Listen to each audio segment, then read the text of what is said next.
भैया आज रक्षाबंधन का त्योहार है। मैं देख रही हूँ सारी बहनें अपने पीहर को जा रही हैं, अपने मायके को जा रही हैं, पर मेरे कोई भाई नहीं है।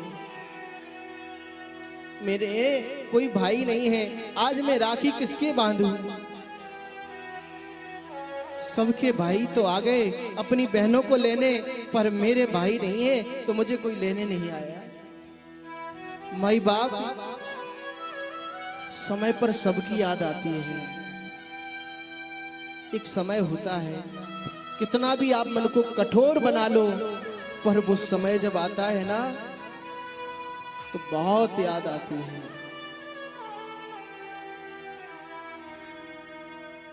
जिनके भाई हैं वो बहनें भले ही परदेश में रहती हों, नहीं पहुंच पाती हैं, फिर भी उनको चिंता रहती है हम अपने भाई को राखी भेज दें, तो बहुत पहले भेज देती हैं, फोन से बताती हैं भैया मैंने राखी भेज दी है, आप लेकर के बांध लेना।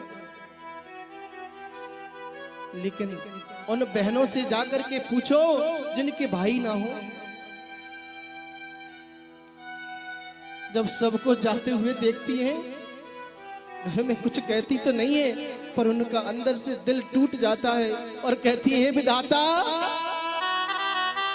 तूने मुझे भी एक भाई दिया होता तो मैं भी आज अपने भाई को राखी बांधने जाती, वो भाई मुझे लेने आता।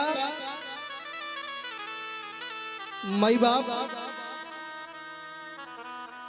जिन बहनों के भाई किसी कारण से दुनिया से चले गए, उन बहनों से पूछो,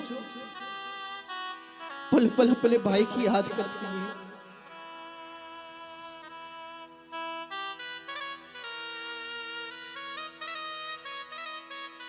जिनके भाई नहीं होता वो कहां जाए? जब बेटे के विवाह की बात चलती है और जब भात का समय आता है, सब कहते हैं जाओ भात मांगने जाओ, पर वो बहन अकेले में जाके रोती है, मैं भात मांगने जाऊं तो जाऊं किसके यहाँ? कौन मेरा भात भरेगा? कौन भात लेकर के आएगा? पर फिर भी विवाह की एक क्रिया है, एक रस्म होती है भात मांगने की, तो वो बहन पीले चावल लेकर के अपने पियर जाती तो है, पर अपने पिता की उस चौखट पे वो पीले चावल रख के बहुत रोती है और कहती है विधाता आज तूने मुझे एक भाई दिया होता तो वो मेरा भाई मेरा भात भरने जरूर आता। इतना कह के लौट जाती है।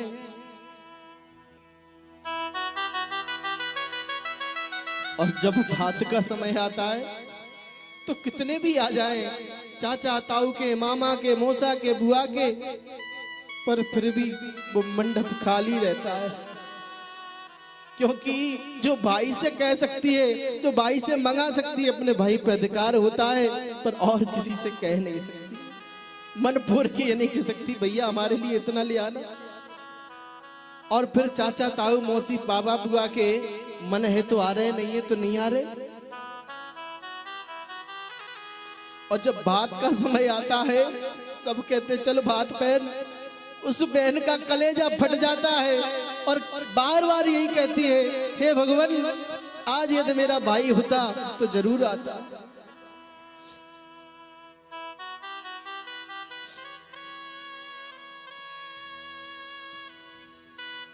तो भाई की हमेशा याद आती है। मैं उन माताओं से निवेदन करना चाहूंगा, उनसे कहना चाहूंगा, कुछ माताएं आज समाज में ऐसी आ गई हैं जो ननद घर में आ जाएं तो मुंह फुला के बैठ जाती हैं, ननद से बात नहीं करती, बोलती तक नहीं है।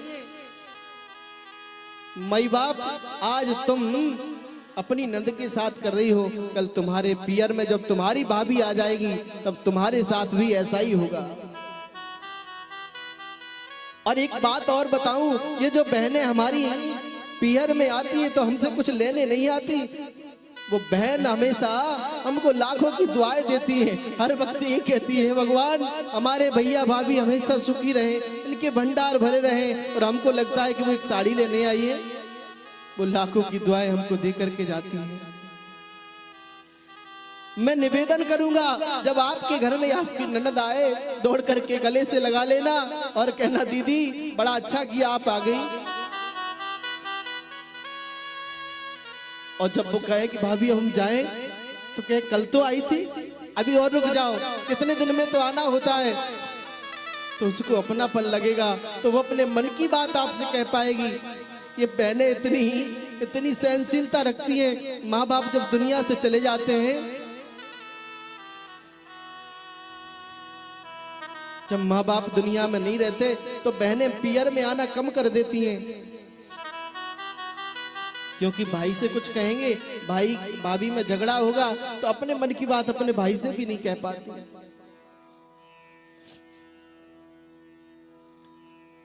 तो बहनें जब भी आए उनका आदर करो, उनसे प्रेम से बात करो। आज लक्ष्मी जी ने बलि से कहा भैया मेरे कोई बहन नहीं है, यदि मेरे कोई भाई नहीं है। बलि ने भी रोकर के कहा बहन आज तक मेरी कलाई पे भी किसी ने राखी नहीं बांधी। बलि ने अपना हाथ बढ़ा दिया, बहन आज मुझे भी एक बहन मिल गई, क्योंकि मेरी कलाई भी सोनी थी।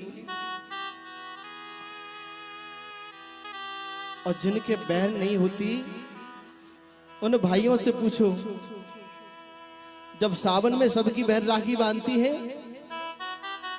तब वो भाई सोचता है कि आज हमारी भी बहन होती तो हमारी कलाई सूनी नहीं रहती, वो बहन जरूर आती। अरे नहीं आ पाती तो कम से कम हमारे लिए राखी तो भेज देती। तो ये भाई बहन का रिश्ता बड़ा पवित्र है। माई बाप